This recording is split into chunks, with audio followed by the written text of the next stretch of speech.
दोस्तों आज हमारे साथ फ्रेम में रहने वाली है टीवीएस रोनिन और आज के इस वीडियो के अंदर हम करने वाले हैं इसका एक ऑनरशिप रिव्यू। भाई हमारे साथ जुड़े हुए हैं जो बाइक को ऑन करते हैं, इनसे जानते हैं कि इन्होंने इस बाइक को कब परचेज किया और अब तक जितना भी यूज़ किया है कैसा कुछ इनका एक्सपीरियंस जो है वो रहने वाला है। और सर्विस वगैरह की बात कर लेंगे, साथ साथ गाड़ी के अंदर कौन सी कमियां हैं, क्या अच्छाइयाँ हैं, माइलेज क्या निकाली है, ओवरऑल जो चीज़ें हैं वो इस बाइक के बारे में वो इनसे जानने की कोशिश करेंगे। तो सबसे पहले मिलाते हैं सर से। सर बहुत बहुत स्वागत है आपका। सबसे पहले शुभ नाम बताइए। देवाशीष मेरा। तो भाई ये बताइए कि आपने इस बाइक को कब परचेज किया? यही करीब 2 महीने पहले। कितने की ऑन रोड कॉस्ट करी और अब तक आप कितना चला चुके हैं इसको?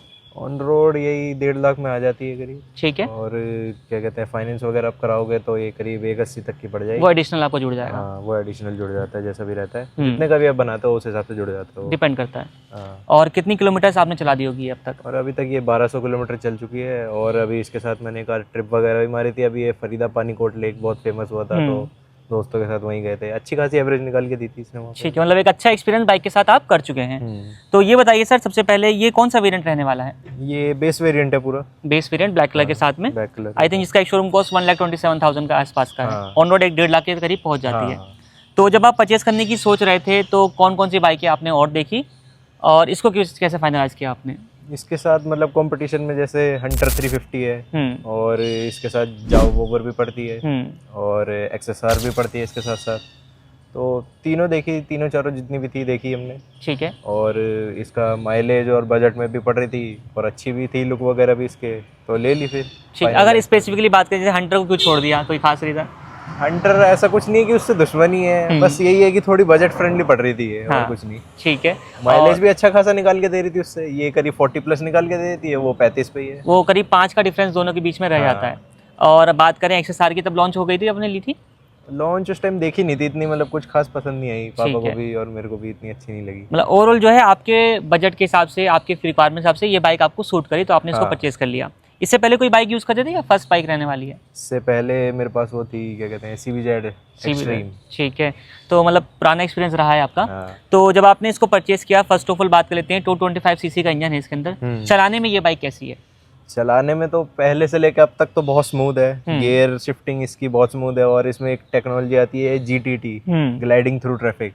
वो भी बहुत अच्छा है इसका। मतलब मान लो मैं इसको क्लच पे इसलिए सिर्फ इसको, क्या कहते हैं, अगर फर्स्ट गियर से लेके 5वें तक भी अगर ले जाओ और वहां से भी उठा लूँ तब भी उठ जाती है। ये शायद टीवीएस के अंदर ही आपको टेक्नोलॉजी मिलेगी। इवन ये सेम टेक्नोलॉजी आपको राइडर वगैरह में मिल जाती है, जो कि भाई ये टीवीएस आपको ऑफर करता है और बढ़िया टेक्नोलॉजी है अगर आप सिटी में यूज करते हैं तो ये फीचर्स जो हैं वो आपको इसमें मिल जाते हैं। तो चलाने में आपको सब कुछ बढ़िया लगा? अभी तक बात करें ओवरहीट वगैरह आपने फील करी गाड़ी के अंदर से, या फिर कुछ ऐसी कुछ कमी आपको इंजन के थ्रू लगी? नहीं, ऐसा कुछ ओवर हीटिंग वाला इशू तो देखा नहीं अभी तक। इसको मैं लेके अभी दोपहर के टाइम में गुड़गांव भी गया था। तब भी ऐसा कुछ लगा नहीं कि गर्मी वगैरह लग रही है ज्यादा। ठीक है, बस ऐसा कुछ था नहीं इसमें। बात करें अगर हम लोग पावर एंड टॉर्क वगैरह की, तो वो आपको कैसे लगे? पावर और टॉर्क तो इसका अच्छा है और मतलब चौथे 5वें गियर में भी ऐसे खींचती है जैसे हंटर भी एक बार मैंने चला के देखी थी, उसके भी हर गियर में पावर है। मतलब उसको 5वें में भी उठाऊं तो एक बैक देती है, एकदम से झटका मारता है, पुश मार देती है। हाँ वही।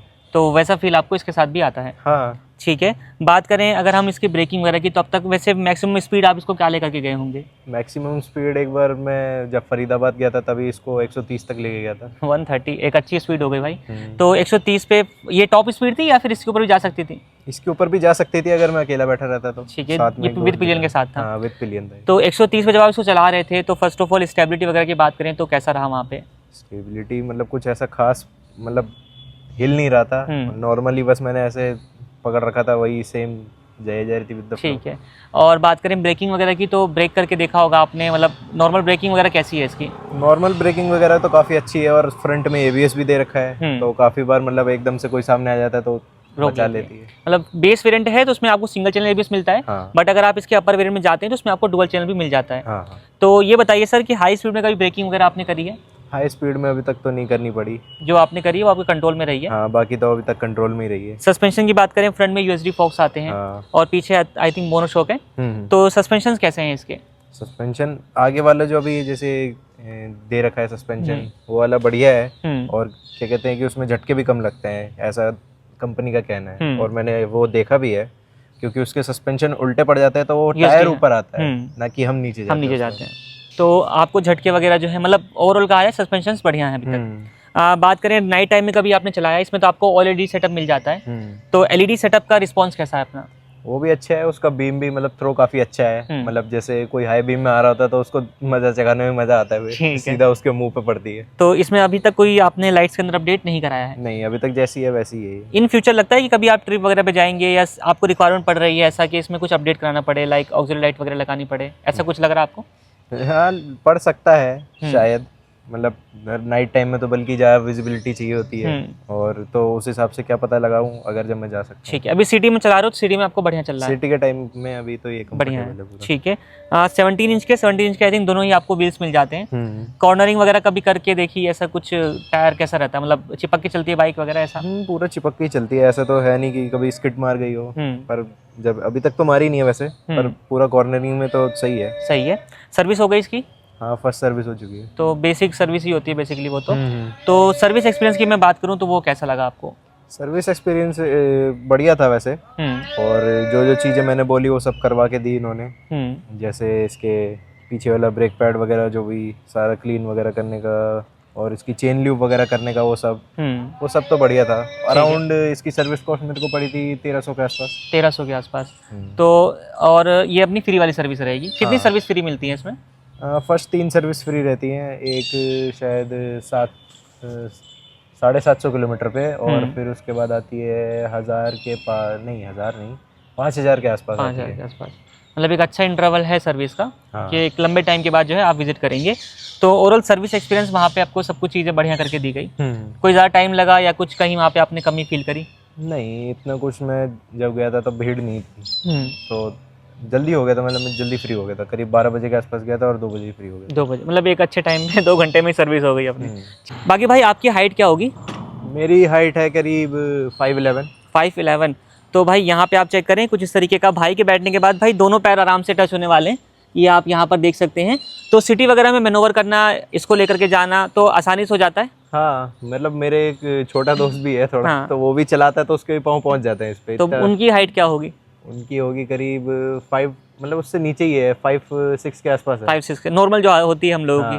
तो मतलब कि एक शॉर्ट हाइट या नॉर्मल हाइट का बंदा भी आराम से इसको चला लेता है? आराम से चला सकता है। सीट कंफर्ट की बात करें तो सीट कुशनिंग वगैरह वो आपको कैसी लगी? सीट कुशनिंग तो ठीक है, मतलब थोड़ा, मतलब फरीदाबाद से आते हुए थोड़ी और अच्छी हो सकती थी, मतलब थोड़ा दर्द कर गया था बैक में। ठीक है, बैक पेन करने लग गया था थोड़ा। कितने किलोमीटर आपने उस टाइम पे मतलब ट्रिप बनाई होगी अपनी? उस टाइम पे करीब यहाँ से 55 किलोमीटर है। 55 किलोमीटर, मतलब 55 किलोमीटर में ही आपको थोड़ा सा लगा कि इसमें इम्प्रूवमेंट की जरूरत है। तो मतलब अगर आप एक लॉन्ग ट्रिप लगाते हैं लाइक 200-300 किलोमीटर की, तो आपको फिर तो मैनेज करके चलना पड़ेगा। थोड़ा हो सकता है इसमें, थोड़ी अलग से लगवाना पड़ सकता है बाहर से। ठीक है, बात करें अगर हम इसके इंस्ट्रूमेंट क्लस्टर की, तो भाई यहाँ पे आप चेक करें तो इसमें जो चीज़ आपको इन्फॉर्मेशन वगैरह मिलती है प्रॉपर रीडेबल होती है। मतलब ऐसा अलग से इसकी लाइट भी एडजस्ट कर सकते हो, आपको अगर डे के लिए ज्यादा लग रही है तो आप अपने हिसाब से भी एडजस्ट कर सकते हो इसमें। ब्राइटनेस वगैरह कम ज़्यादा। आई थिंक इसमें मोड भी आते हैं। हाँ, 2 मोड भी आते हैं, रेन मोड और अर्बन मोड। अर्बन मोड, तो मोड्स में क्या फ़र्क आता है अपना? मोड में जैसे अपना रेन मोड में रहता है तो बारिश के हिसाब से वो अपने आप को अडेप्ट कर लेती है, जैसे रहता है टायर स्किड करने से बचा लेती है, एबीएस अपना काम करता है अपना। अच्छा, जो मोड्स आते हैं वो बेसिकली एबीएस मोड्स होते हैं, राइडिंग मोड्स नहीं होते हैं? मतलब है, राइडिंग मोड्स ही हैं। अच्छा, पर वो अपने आप को मतलब बाइक उस हिसाब से ढाल लेती है। ठीक है, ओवरऑल इसकी विजिबिलिटी वगैरह धूप वगैरह में आपको नज़र आ जाता है? हाँ, जैसे कि आप देख सकते हो तो इसमें विजिबिलिटी का अच्छी खासी है, और इसको आप और बढ़ाना चाहो तो और बढ़ा भी सकते हो। ठीक है, तो ये अपने हिसाब से इसको आप एडजस्ट कर सकते हैं। और जो इसमें इन्फॉर्मेशन आती है प्रॉपरली रीडेबल होती है? हाँ, रीडेबल रहती है। मिरर कैसे लगे, मतलब ये पीछे देखने में प्रॉपर विजिबल होते हैं या फिर लगता है कि हाँ कहीं ब्लाइंड स्पॉट वगैरह बन रहा है? हाँ, मतलब कभी कभार तो मतलब ऐसा लगता नहीं है, पर थोड़ी बहुत वाइब्रेशंस के हिसाब से वो लगने लगता है कि कुछ कभी कभार विजिबिलिटी खत्म हो जाती है एक बार की। अच्छा, वाइब्रेशंस हैं बाइक के अंदर? जैसे थोड़ी सी वाइब्रेशन ज़्यादा हो जाती है, एक गियर पे ज़्यादा आरपीएम दे देता हूँ मैं, तो वो वाइब्रेशन की वजह से कभी बार दिखना बंद हो जाता है पीछे। ठीक है, तो वाइब्रेशन ओनली गियर के ऊपर है या फिर मतलब वैसे भी आती है? वाइब्रेशन इतनी नहीं है, सिर्फ गियर के ऊपर ही, अगर ज़्यादा हाई आरपीएम पे ले जाता हूँ तब जाके आती है। मतलब रॉन्ग गियर रख के चलोगे तो वाइब्रेशन आएगी? हाँ, ऐसा रहेगा। हाँ। ठीक है, बाकी बात करें रियर से लुक वगैरह, आप यहाँ पर देख लीजिए एलईडी टेल लाइट्स आती हैं कुछ इस तरीके से, आप यहाँ पर चेक कर सकते हैं। पार्ट्स की क्वालिटी वगैरह की बात करें, बॉडी किस तरीके की है अपना, कहीं पैनल गैपिंग वगैरह ऐसा कुछ है? पैनल गैपिंग तो ऐसा कुछ है नहीं, बाकी हर जगह तो मेटल ही है पूरा। तो भाई आप इसको ठोक बजा के देख सकते हो। ठीक है जी, बात करें ओवरऑल अभी तक इसमें कहीं कुछ आपने कमी कुछ महसूस करी? ऐसी कुछ कमी तो मैंने कुछ खास वो देखी नहीं है, बस थोड़ी बहुत सीट में आवाज़ है, जैसे ये हल्की फुल्की सी आवाज है इसमें, जो मतलब बैठने पे अपना आती बैठने है। पे पता ऐसा लगता है कहीं एडजस्ट होना चाह रही है वो। हाँ। और कुछ लगा आपको? और कुछ ऐसा तो कुछ लगा नहीं मेरे को। और अगर कुछ बात करें अच्छाइयों की, सबसे अच्छे पॉइंट्स आपको इस बाइक में क्या लगे?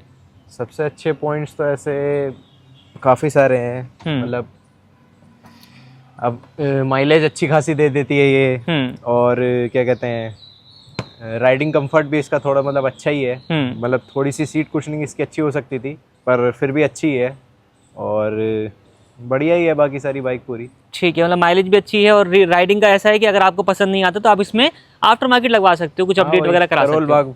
जिंदाबाद। तो ये सब चीज़ें आपको मिल जाती हैं। आई थिंक आपने इस पे वो लेमिनेशन वगैरह करा रखी है। हाँ, तो ये सही, मतलब अब तक सही चल रहा है इसका अपना? हाँ, अभी तक तो सही है। मतलब अब जैसे दिल्ली वाले हैं, कहीं पर स्क्रैच मार के चले जाते हैं, तो उस हिसाब से करवानी पड़ती है अपनी बाइक की बॉडी की पेंट की सेफ्टी के लिए।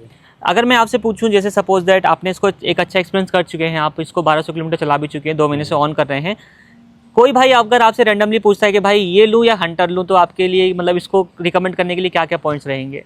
देखो, अगर आपका अच्छा खासा बजट है तो आप हंटर के लिए प्रेफर करो। ठीक है। अगर आप उसके बजट फ्रेंडली हो कि आप उसका तेल खर्चा पानी सब कुछ चला सकते हो, तो आप हंटर लो। मतलब थोड़ा सा अपने वो रहते हैं, एक्सपेंसिव साइड हो जा सकता है। हाँ, ठीक है, है, उसके बजट में है तो हो जा सकता है।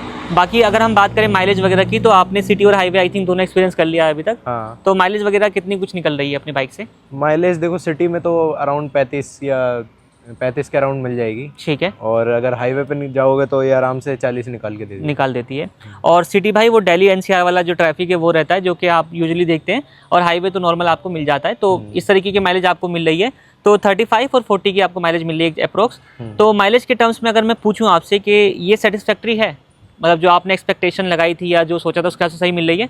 मतलब हाँ, उस हिसाब से तो अच्छी है। और जैसे हंटर की मान लो 35 दिखा रही थी, तो वो ऑन हाईवे हो सकती है। ठीक है, तो वो थोड़ा सा और ड्रॉप हो सकता है। हाँ, क्योंकि और ड्रॉप भी होता है थोड़ा बहुत बाइकों में। ठीक है, तो माइलेज के हिसाब से आप जो है सेटिस्फाइड हैं। तो भाई ये भाई का एक्सपीरियंस था, जो कि भाई ने बाइक को जो है अराउंड 1200 किलोमीटर के अप्रोक्स जो है वो यूज़ किया है। क्योंकि अभी इनका एक शॉर्ट टर्म एक्सपीरियंस जो है वो रहने वाला है, क्योंकि लॉन्ग टर्म में जब इस्तेमाल करेंगे तो और चीज़ें जो है इनको मालूम पड़ेगी। भाई का एक इंस्टाग्राम अकाउंट भी है। भाई किस नाम से अपना अकाउंट रहने वाला है? अपना Ronin_5751। तो भाई के जो चैनल का जो लिंक है, अकाउंट का लिंक है, वो आपको डिस्क्रिप्शन में जो है वो मिल जाएगा। आप इनसे वहाँ पे जाके कोई क्वेश्चंस वगैरह हैं तो आप इनसे कांटेक्ट कर सकते हैं। बाकी ये वीडियो आपको कैसा लगा, इनके जवाब वगैरह आपको कैसे लगे, आप हमें कमेंट सेक्शन में ज़रूर बताइएगा। इसी के साथ इस वीडियो को हम लोग यहीं पर एंड करते हैं। वीडियो देखने के लिए आप लोगों का धन्यवाद।